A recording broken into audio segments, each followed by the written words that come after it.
Good evening and welcome to Gravitas. I'm Palki Sharma Upadhyay. Let's get started.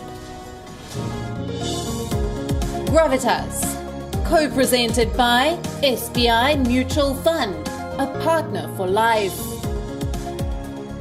Skoda Superb, best in next class. Co-powered by Star Health Insurance, the health insurance specialist. Amstrad, get real, get Amstrad.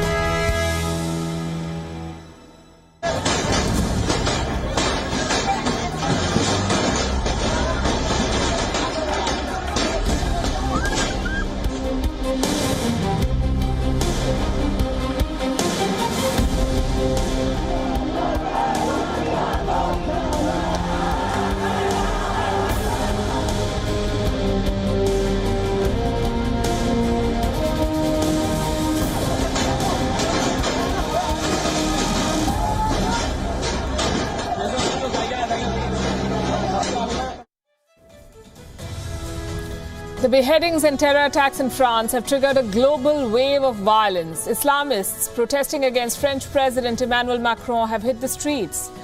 They're beheading effigies, attacking posters and chanting slogans. And while all free societies allow protest, in some countries things are taking a dangerous turn.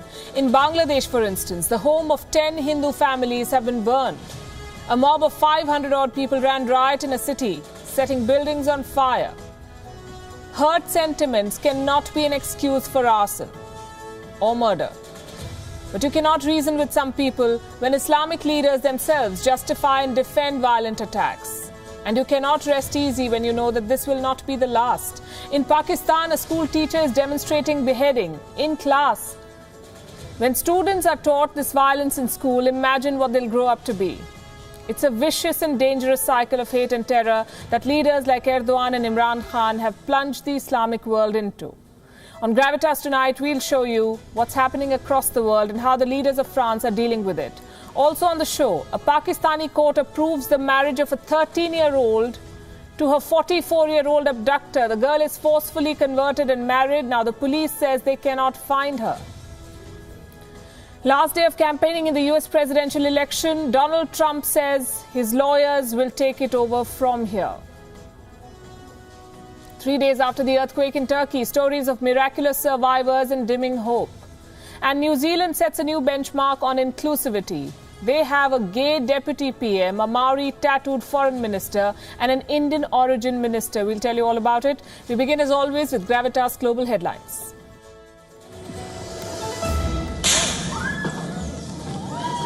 Gunmen stormed the Kabul University at the opening of an Iranian book fair, killing at least 25 people with several others injured. Security forces sealed the campus and fired back at the gunmen. The Taliban has denied involvement in the attack.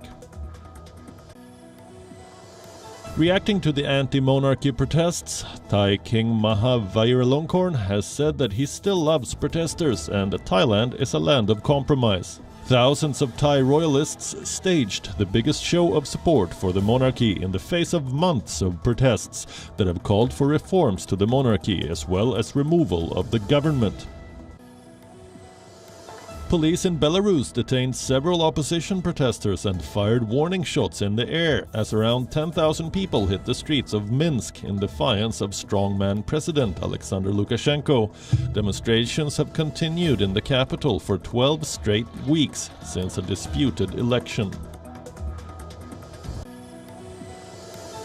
The Portuguese government will declare a health emergency, enabling stricter curbs to be imposed in the fight against a surge in coronavirus infections, according to Prime Minister Antonio Costa.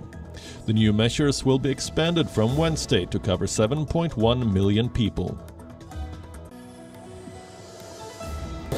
Clashes erupted in Barcelona between police and protesters, angry over a recent series of evictions that took place in the city. Hundreds of demonstrators marched from the Barcelona Cathedral to the City Hall on Saturday. In front of City Hall, a small group of protesters threw stones, breaking windows and causing the police to storm in and disperse the crowd. Europe's new COVID-19 cases have doubled in 5 weeks as the region has hit the grim milestone of 10 million total infections, while the continent took almost 9 months to record its first 5 million COVID-19 cases. The next 5 million cases were reported in slightly over a month. Hong Kong authorities announced a record seizure of over half a ton of methamphetamine, saying the coronavirus pandemic has led smugglers to riskier bulk shipments. The crystal meth, reportedly worth $39 million, was discovered last Thursday hidden in a shipping container with a declared cargo of cement bags. Hollywood superstar Johnny Depp has lost the libel case against the Sun newspaper over an article in which he was termed a wife-beater. The court refused to award the Pirates of the Caribbean star compensation for damage to his reputation over claims that he assaulted his then-wife, Amber Heard.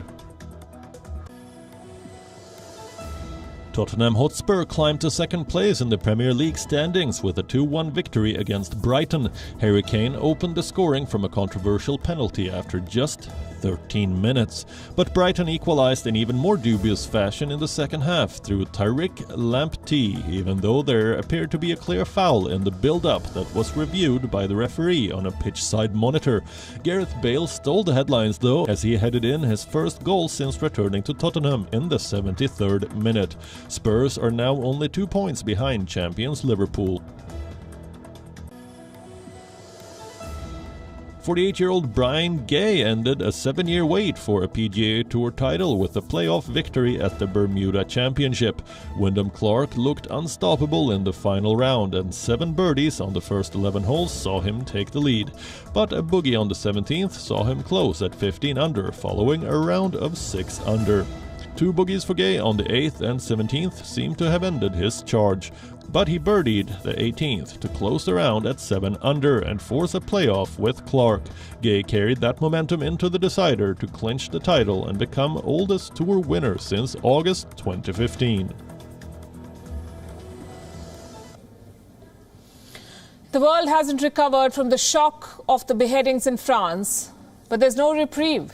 The spiral of violence continues. The anger of the Islamic world has spread like fire. Under attack now are the Hindus of Bangladesh. This is how it began.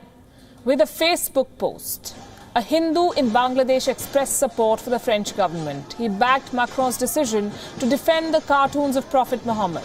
This apparently angered the locals. They attacked more than 10 Hindu homes, vandalized them and set them on fire. This happened on Sunday in Comilla, one of the 3 oldest cities of Bangladesh. It is situated along the Dhaka-Chittagong highway. Look at how it played out.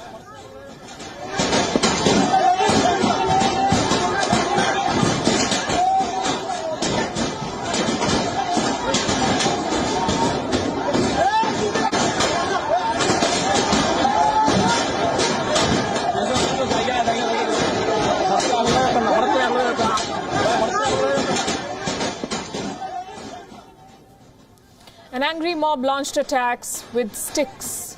Then some of them started setting a fire. The entire area was filled with black smoke. The mob swelled, the anger fled. All of it was captured by some eyewitnesses on their mobile phones.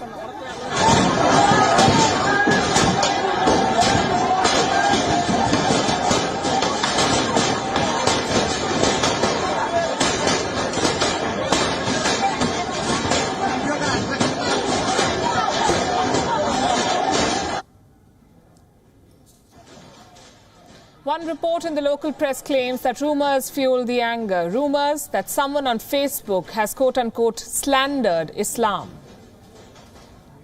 Who were these attackers? Reports say 500 people were involved in this vandalism. They have been listed as unnamed people in the case files. 5 people have been arrested, and they all belong to the Muslim community. A mobile court has convicted them.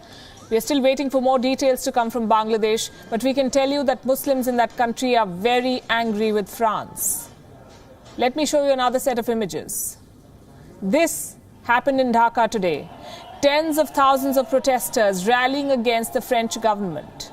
According to one estimate, at least 50,000 protesters were part of this march. Look at the crowds. It was organized by a group called Hifazat-e-Islam. This is a network of teachers and students. They belong to thousands of Islamic schools in Bangladesh. What do these protesters want? They have specific demands. 1, boycott French products, and 2, break diplomatic ties with France. They've been demanding this for days now. Protesters have been on the streets against Macron and his country, paying no heed to pandemic restrictions in Bangladesh. What about the government of Bangladesh? Where does it stand on this issue? Prime Minister Sheikh Hasina has not said anything yet. One of the few leaders of a Muslim-majority country who haven't fanned the flames. Unlike President Recep Tayyip Erdogan of Turkey, Prime Minister Imran Khan of Pakistan, and Mahathir Mohamad, the former Prime Minister of Malaysia, they've all insulted Macron, even justified the violence. And the result is this. I'm going to show you a video from Pakistan that sums up everything that is wrong with hate-mongering. Leaders like Imran Khan lit a fire they themselves cannot douse now. What you see is a school in Pakistan. This is what young students are being subjected to and colored with. A teacher carried out a mock beheading of Emmanuel Macron in front of the students. This is a madrasa in Islamabad. This is institutionalized brainwashing. A teacher is showing young and impressionable minds that beheading is justified in the name of religion. Which religion teaches this? What will these students grow up believing? Such teachers and such leaders are setting the world on a dangerous course, feeding into the vicious cycle of radicalism and violence. And this is exactly what French President Macron is trying to fight. And those supporting France have suffered violence in Bangladesh, homes burned over a Facebook post. As shocking as it is, this may not be an isolated incident. The way this fire is spreading, it is already beyond the control of those who started it. The protests are getting out of hand. People are out on the streets in most countries with a large Muslim population, even when their own governments have condemned the attacks in France.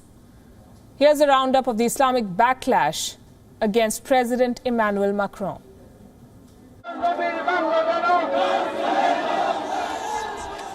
For these protesters, the French president is the enemy.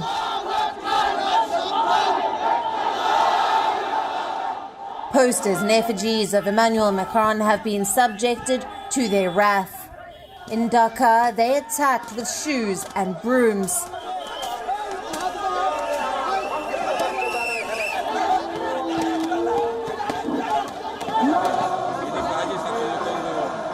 In Jakarta, they tried a mock beheading. Indonesia has the highest Muslim population in the world. The anger against France and its leaders is palpable.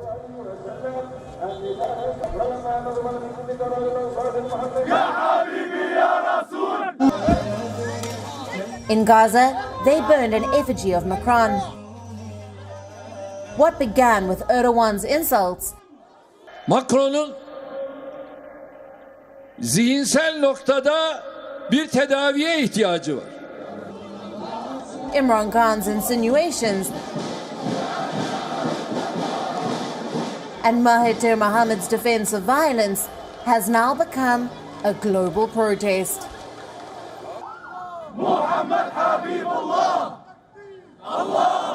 The second wave of the virus hasn't stopped the Islamists from taking to the streets.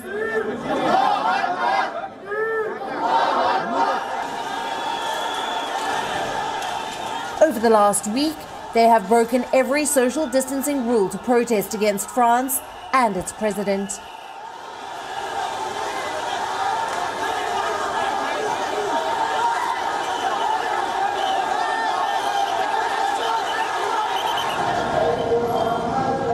Hardliners in Pakistan have been relentless in their campaign. Over the weekend, they took to the streets in Karachi and burned an effigy of Emmanuel Macron. They tried to stage a protest near the French consulate. Protesters tried to break through barricades outside the French embassy in Islamabad. Undeterred by the protests, the French government has refused to end its campaign against extremists. Security has been heightened across French embassies worldwide. Paris fears that its diplomatic missions could become the target of an attack. The threat is also very strong abroad. Virtual hate can quickly turn into real violence, and we have decided to take all the necessary measures to ensure the security of our interests, our expats. We gave instructions to our ambassadors to reinforce security measures. 3 Islamic leaders started this campaign against Macron and his government.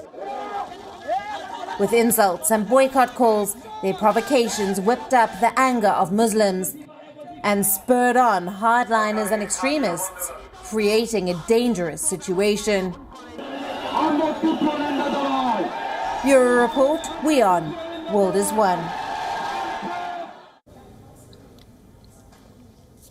There's anger and outrage in the Islamic world, but back in France, there's only sorrow over the loss of innocent lives and resolve to fight Islamic terrorism.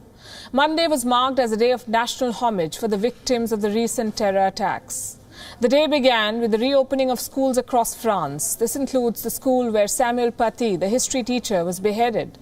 It has reopened after 2 weeks. The school got shut on the 16th of October for the autumn break. The same day, the teacher was beheaded after a classroom debate on free speech. As students got back to their classes, their parents said they wanted them to talk about what had happened.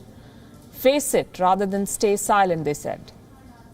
They talked about it at school with their teachers, and it helps them put into words what happened, different from those they hear in their family. Especially so since our eldest goes to that middle school, it helps them progress, move forward. You have to talk about it and not stay silent.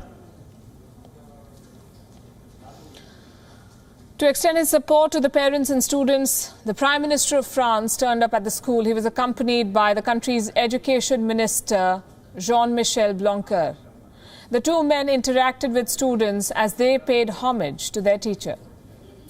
Teachers are fundamental in a society that's going well. It's central. They need to be respected. Today, in the accounts that you get, what I wish is that the spirit of not only resilience, but also energy around teachers, because we need them to feel supported by us all. That's the state of mind that I have, and that's the state of mind for this homage to Samuel Paty, who was the archetype of the teacher who was doing his job, who had a large professional awareness, and who was killed for it. The French president, too, had a message. This is for the protesters worldwide, those calling him names and demanding a boycott of French products.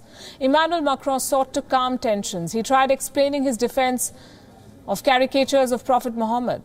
He said he understands the outrage, but he will never accept violence over a cartoon. Instead, he will continue to protect the freedoms enshrined in the French constitution. Let me wrap this story with Macron's words.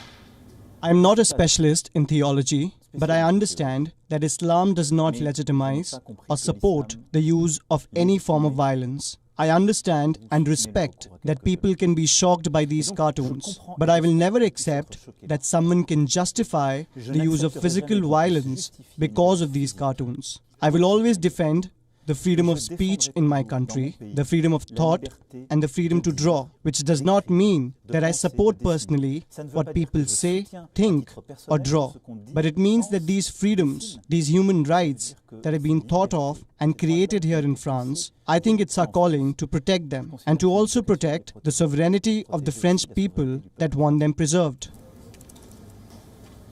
Since we're talking about defending freedoms and rights, let's talk about what's happening in Pakistan. On Friday, we told you the story of Arzu Raja, the 13-year-old Christian girl who's been failed by the judicial system of Pakistan. I want you to see this again, what her parents are going through. मिलने दे, माँ को मिलने दे please, माँ को मिलने दे please, माँ को मिलने दे, माँ को मिलने दे, बच्ची को माँ को मिलने दे प्लीज, माँ को मिलने दे बच्ची को। आजू मम्मा के पास आना मम्मा।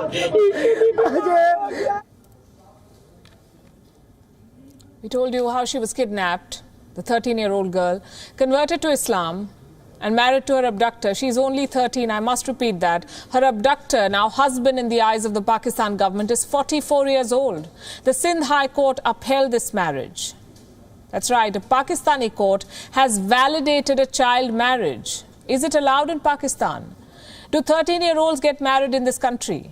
The court allowed it under the Islamic interpretation of the law. Thank God for what's left of the civil society of Pakistan. The story went viral. The condemnation became global. The court's verdict shocked Pakistani citizens. Enough for them to carry out demonstrations in Karachi. The protesters demanded a fair trial and justice for 13-year-old Arzu. The Sindh High Court conceded under pressure, to some extent at least. Our Pakistan correspondent Anas Malik has been reporting on this story. He sent us this report today. The Sindh High Court today heard the case pertaining to the alleged abduction and forcible conversion of a 13-year-old Christian girl. The court has ordered the police to locate the girl in the next 5 days and produce her before the court, and also shift her to a shelter home where she would be given protection. So the court has decided to relook at the case. It has ordered the Sindh police to produce the victim by the 5th of November. And until then, the girl, Arzu, should be moved to a shelter home. That's what the court has said. But here's the problem. The Sindh police says it does not know where the girl is. On your screen is a tweet by Gibran Nasir, the victim's family counsel. He says the police has told the court that it has no information on the whereabouts of Arzu Raja or her abductor. This is a classic case of a lie to prop up another lie. Listen to what the girl's mother had to say. इन लोगों को सब पता मेरी बच्ची कहाँ है, मेरी बच्ची कहीं भी नहीं मिल रही है इन लोगों को, ये सब जानते हैं, फोनों पे बातें होती है इन लोगों की, उनके घर वालों को भी पता मेरी बच्ची कहाँ है। उस दिन भी हाई कोर्ट में वो अपनी फैमिली के साथ आए हुए थे सारे, और झूठ बोल रहे हैं हमारे। Now let me show you a video which proves that the Sindh police is lying. It was shot on the 1st of November, Sunday. Look at this. This is from a police station in Karachi. It shows Arzu's mother pleading with a 13-year-old daughter, asking her to return home. You can also see lawyers and police officials in the video. But here's the most shocking part. The conversation between Arzu and her mother. You have to watch this.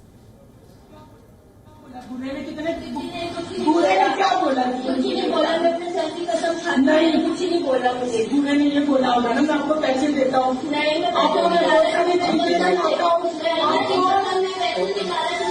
पैसे की लालच में आई हो, आप पैसे की लालच में आई हो ना, जो इंदिरा करती थी, मामा मुझे पेस्ट्री ला के दो, मामा मुझे गुड़िया ला के दो, फिर क्यों बोलती थी ऐसे आप? नहीं मैं खाली बच्चों मांगती थी। This was a 13-year-old girl talking. She's been made to believe that what happened to her was consensual, that her abduction was legal, that her conversion was legal, that her marriage was legal. She's only 13 years old, and she has been brainwashed to believe that she has exercised her own free will by converting to Islam and marrying a 44-year-old man.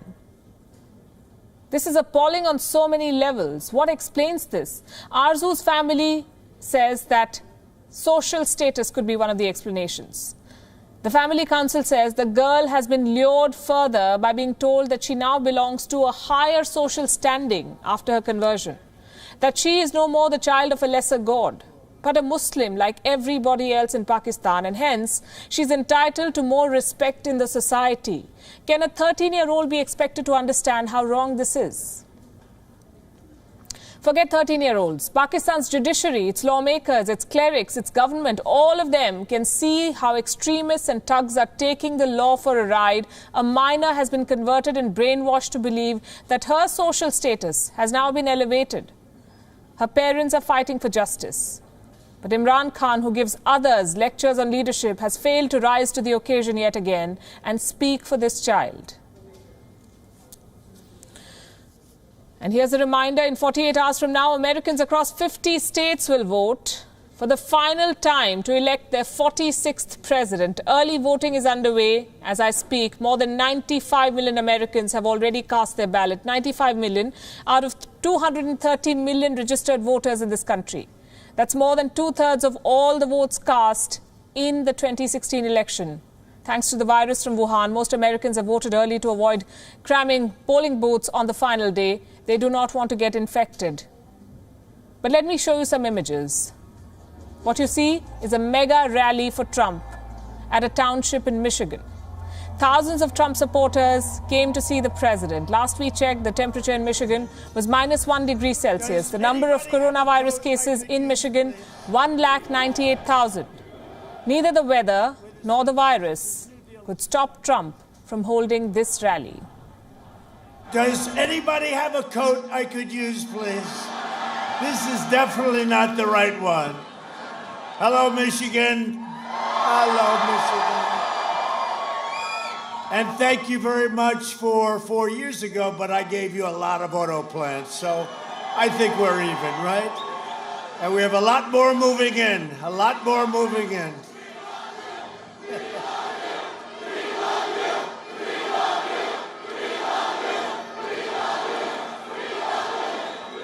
Thank you very much. I love you too.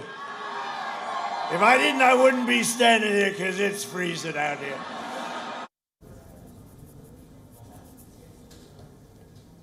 Not too sure about the love, but Donald Trump certainly shouldn't be standing there, not after he has been accused of infecting more than 30,000 people. Let me explain this. Economists and researchers at the Stanford University have been studying the after effects of Trump's massive rallies. They studied at least 18 of them, 18, held between the months of June and September. On Sunday, they released some figures which the US president should take a good look at. According to these researchers, Trump's rallies might have led to 30,000 additional Wuhan virus cases and at least 700 deaths. Stanford experts say these casualties would not have occurred if Trump's rallies had not taken place the way they did. But will this new study influence Trump? Not likely. President Trump has now hinted at firing America's top viral disease expert, Dr. Anthony Fauci. At another packed rally in Florida, the crowd erupted with a "Fire Fauci" chant. What did the US president say in response? Wait until a little after the election. Take a look. We're going to have a safe vaccine that ends the pandemic. Without it, it's rounding the turn. I say it drives them crazy. It's rounding the turn. Because all they want to do, you turn on the news, COVID, COVID, COVID, COVID, COVID. Would like to talk about COVID, and then next time. Here's what happens, November 4th. You won't hear too much about it. You won't hear too much about it.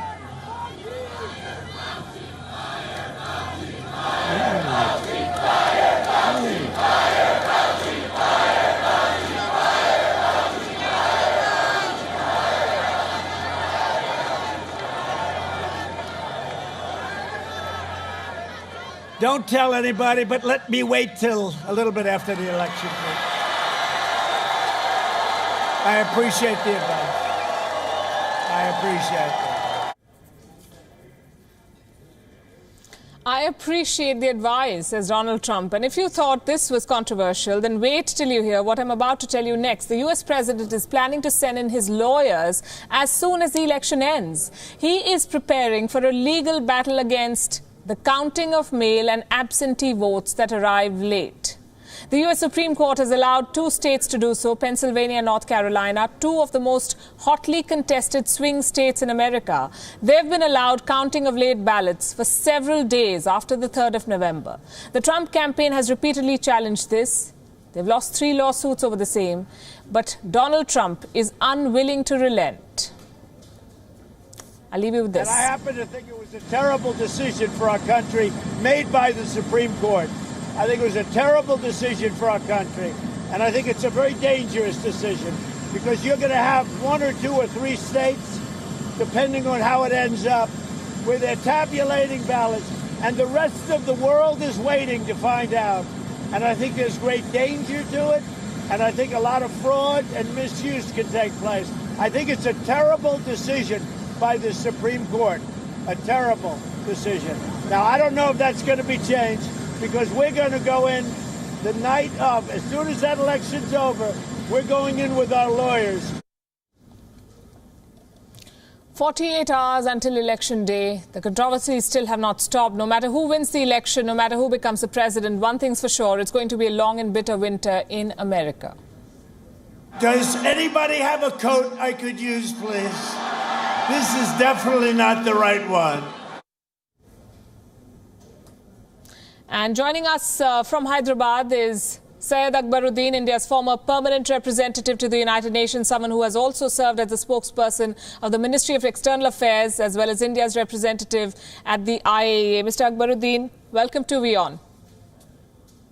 Thank you very much, Palki.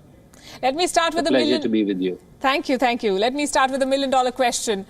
Who are you putting your money on, Donald Trump or Joe Biden? You know, the U.S. election is an election that everybody has a view on. So there are a billion plus, maybe billions of individuals all across the globe who would like to put their money in. So if I do something like that, I'd only be following millions or billions of them.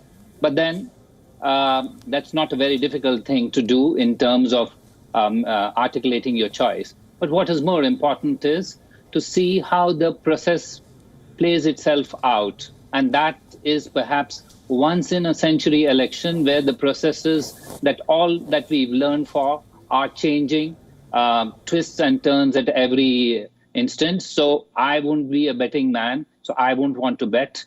But the whole world is watching and each one can pick his own. I think diplomats, like journalists, never retire.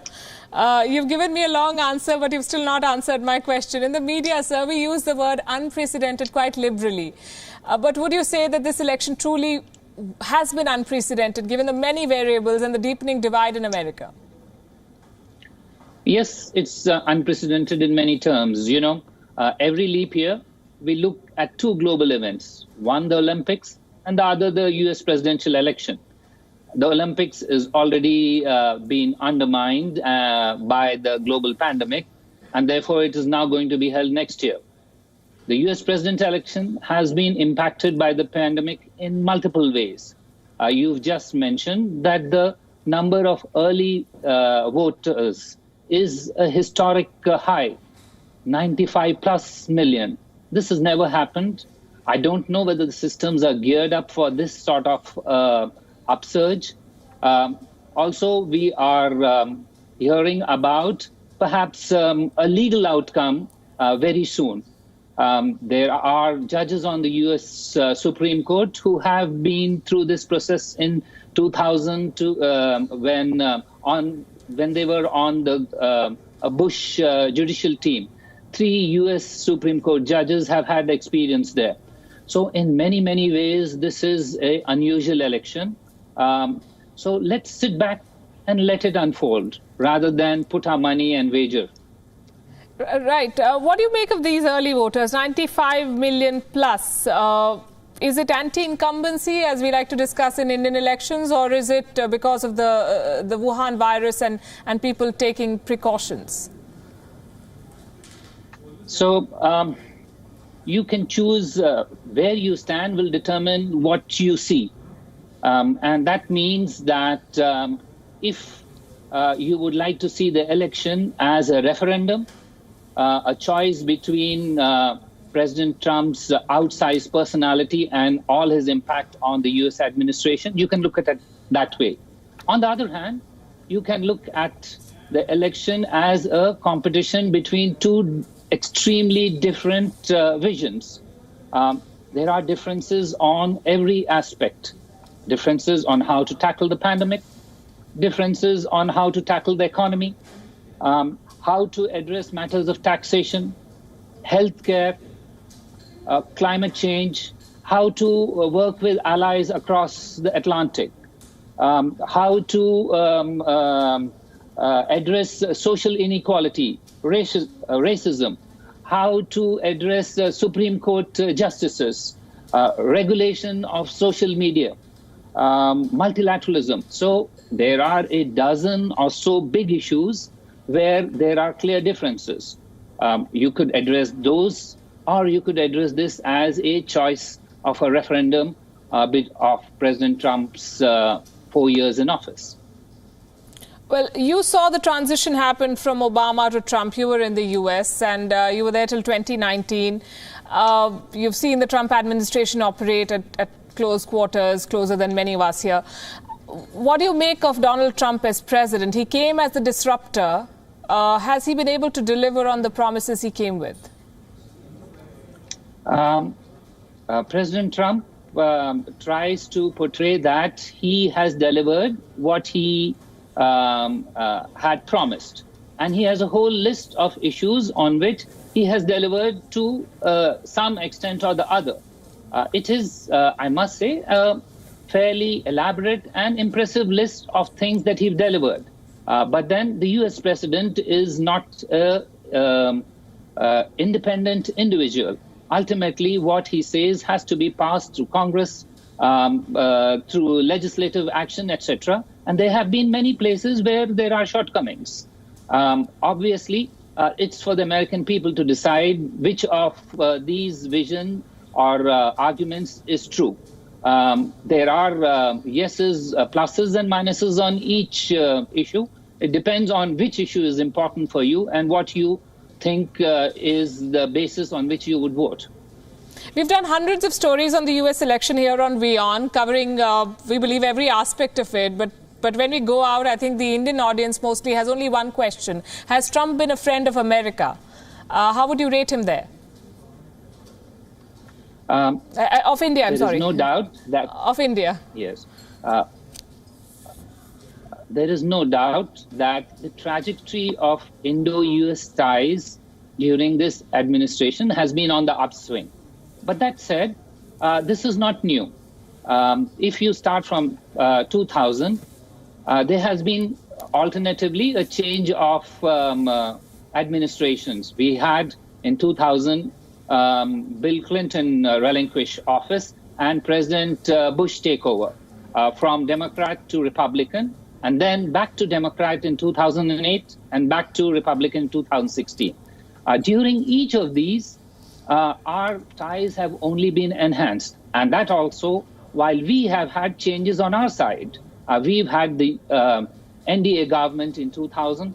We then had the UPA government and then back to the NDA government. Despite these changes, Indo-US ties have a secular trajectory of being on the upswing. And that's a reflection of convergence of interest. So if you would like to say, was there a greater convergence of interest during President Trump's administration? The answer is obvious. Yes, there was. It built on President Obama and President Bush. We hope whoever succeeds now would build on that strong edifice of ties. My final question, the Indian American voters, they seem to have a lot of clout. They have a place in the American society, and they've traditionally been supporters of the Democrats. Do you believe that Donald Trump has been able to sway a section of that vote bank towards his side with his many events that he's had with Prime Minister Modi, and he tries to project himself as a friend of Prime Minister Modi? So the Indian American diaspora, like India itself, is very diverse. It's pluralistic, and it can be differentiated depending on states, from where you hail, the professions where you work, etc., etc. But that said, today, although they represent only 1% or slightly less than that of the electorate, they are being wooed by both sides. They clearly, in the past, have been supporters of Democrats in general. However, recent polls do indicate that there has been a a small but significant move of several of them in percentages terms towards Republican. So obviously, there has been some impact on the Indian diaspora in the US in drawing away from the Democratic Party, although still a significant number, in perhaps a majority, still seem to vote for Democrats on issues relating to the US. And that's how it should be in any case.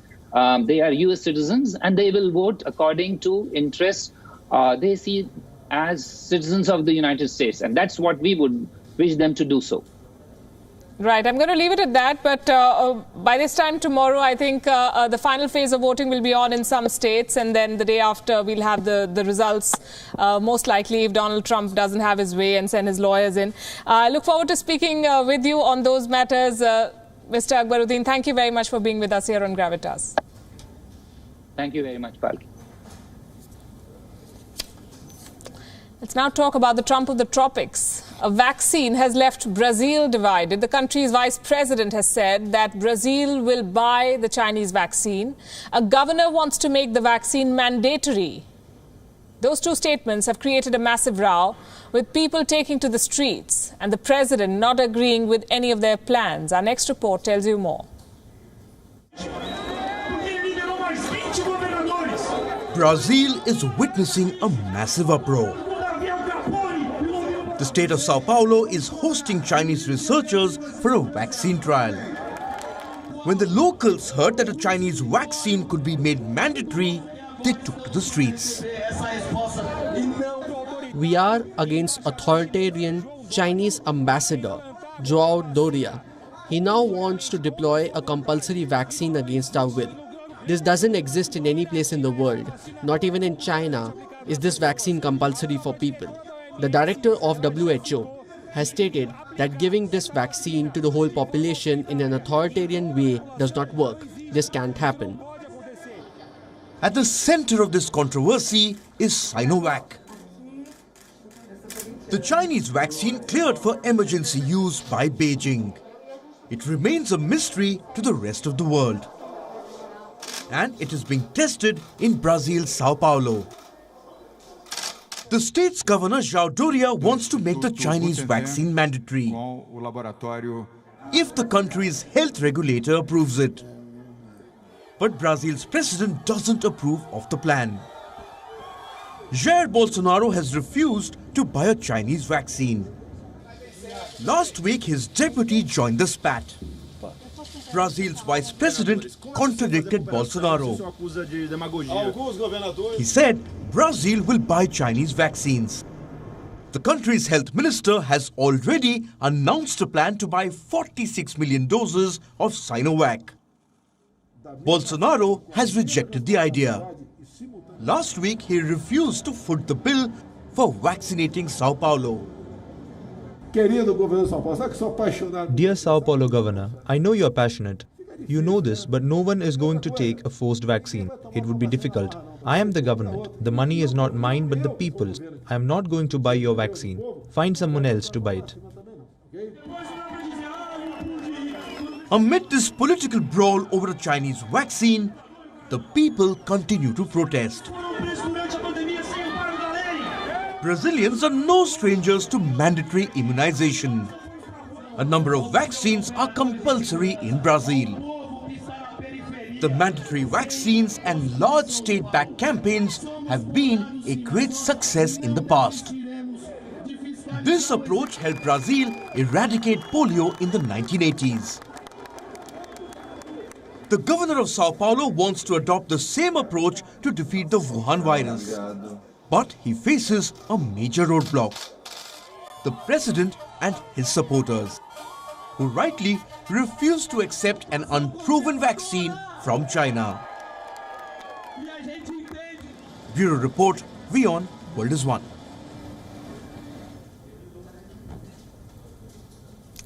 Turkey is still reeling from the massive earthquake on Friday. Rescuers are working non-stop to find survivors, but the window is closing fast. On Monday, a lucky few were rescued from under the rubble, including a 3-year-old who had spent 65 hours trapped in the wreckage. Our next report brings you the story of Turkey's miraculous survivors. This is Izmir in Turkey. On Friday, a powerful earthquake ripped through the city. Dozens of buildings reduced to rubble. At least 79 people killed, more than 1,000 injured, and hundreds possibly buried beneath the wreckage. A massive rescue operation is currently underway. Survivors are being pulled out almost 70 hours after the quake. Some of them as young as 3 years old. This is the moment Elif Perinçek was rescued. She was with her mother and 3 siblings when her apartment came down. Rescuers found her amid the rubble 65 hours later. The man who rescued Elif says she did not let go of his finger until they reached the first aid tent. Another survivor, a 14-year-old girl, was pulled out after 58 hours. The rescue teams applauded as she was stretchered off to the hospital. 16-year-old Insi Okan is another survivor. Her dramatic rescue was captured on video. Tamam, hiç korkma. Korkacağın hiçbir şey yok. Elimi tutar mısın? Ver, tabii ki tutarım. Tabii ki. Çok korkuyorum. Korkma. Korkmayınca, tamam mı? Deneyeceğim. Bak, birazdan dışarı çıkacağız seninle. Bacaklarımı, ayaklarımı hissediyorum. O ayakların üzerindeki o demiri kopartacağım. Korkma, tamam mı? Bana durdukça daha çok acıyor bacağım. Ne olur çıkarın beni artık. Tamam. İnci bana bak. Bana bak. Ne zamandan beri keman çalıyorsun? Okan is currently in hospital. She has promised to play violin for her rescuer. Ahmet Sitim is another survivor. He was rescued from the rubble after 33 hours. Ahmet's home was among the 20 residential buildings that collapsed in the quake. Many animals are also trapped in the rubble, like this rabbit, which was pulled out unharmed by rescuers, and this cat, which was brought to safety by firefighters.